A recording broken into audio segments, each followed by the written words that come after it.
اگر شوہر میں یہ تین باتیں ظاہر ہوں، اگر وہ یہ تین حرکتیں کرے تو آپ سمجھ جائیں کہ وہ آپ کو کب کا چھوڑ چکا ہے۔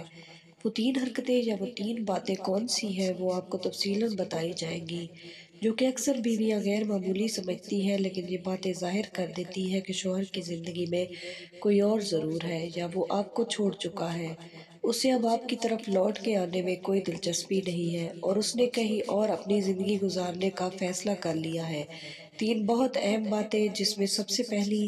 بات بہت دیکھی گئی ہے۔ اکثر جو اس طرح کے کیسز ہوتے ہیں جس میں شوہر دوسری شادی کر لیتا ہے یا شوہر بیوی کو طلاق دیتا ہے یا پھر بہت سے بیزاری اور اکتاہٹ کا شکار ہو جاتا ہے، تو سب سے پہلے یہ کرتا ہے کہ اسے پورے خاندان میں مشہور کر دیتا ہے۔ مطلب آپس کی باتیں، آپس کے جھگڑے وہ باہر بتا دیتا ہے، مطلب اپنے گھر والوں کو یا اپنی بھابھیوں کو، اپنی بہنوں کو، اور پھر آپ کو مطلب اس طرح مشہور کر دیتا ہے کہ آپ ہی ہر بات میں جھوٹی ہے، آپ نے یہ کیا، آپ نے وہ کیا۔ تو یہ بات جو ہے بہت اہم ہے سمجھنے کے لیے کہ وہ آخر ایسا کیوں کر رہا ہے۔ اور دوسری بات جو ہے آپ کی کہیں کہیں پازیٹیو بات کو بھی نیگیٹو رنگ دے کر دکھانا اور اس کو اس طرح نیگیٹو کر دینا کہ آپ خود بھی حیران ہو جائیں گی کہ میں نے تو یہ بات اس طرح سے نہیں کہی تھی، اس طریقے سے نہیں کہی تھی، اس بات کو کس طرح سے آگے بیان کر دیا گیا ہے۔ مطلب آپ کے راز جو ہے وہ فاش کر دینا، آپ کے گھر کی گئی بات باہر تک بتانا کہ بالکل نیگیٹو انداز میں، تو آپ سمجھ جائیں کہ وہ اب آپ کے ساتھ رہنا نہیں چاہتا۔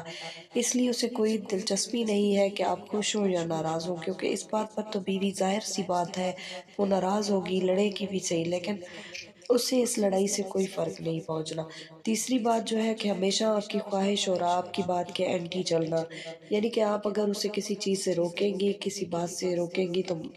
مرد کی فطرت تو ویسے بھی ہے کہ اس نے نہیں رکنا، وہی کام کرنا ہے، لیکن کمپرومائز کر جاتا ہے بعض اوقات۔ لیکن اگر وہ آپ کے ساتھ نہیں رہنا چاہتا تو اس نے بالکل بھی نہیں کرنا کسی بات پہ کمپرومائز۔ اس نے آپ کو یہ دکھانا ہے کہ اس کے نزدیک آپ کی کسی بات کی ویلیو نہیں ہے، اسے فرق نہیں پڑتا کہ آپ کیا کہہ رہی ہیں یا اس سے آپ کے اور اس کے رشتے پر کیا اثر پڑے گا۔ تو اگر یہ تین باتیں ظاہر ہو تو آپ سمجھ جائیں کہ اب آپ کی اس کی زندگی میں کوئی اوقات نہیں رہی، اور نہ ہی اسے یہ اب فرق پڑتا ہے کہ آپ ہوں یا نہ ہوں، یا آپ ناراض ہو یا گھر میں لڑائی ہو، جھگڑا ہو، اسے اس چیز سے کوئی فرق نہیں پڑتا۔ تو آپ نے آگے کی جو حکمت عملی ہے وہ اختیار کرنی ہے، جو آپ کو مناسب لگے، یا اس ٹاپک پر بہت ساری ویڈیوز میرے چینل پر موجود ہیں، آپ وہ دیکھ سکتے ہیں، آپ کو بہت زیادہ گائیڈنس ملے گی، اور اللہ آپ کا حامی و ناصر ہو۔ آمین ثم آمین۔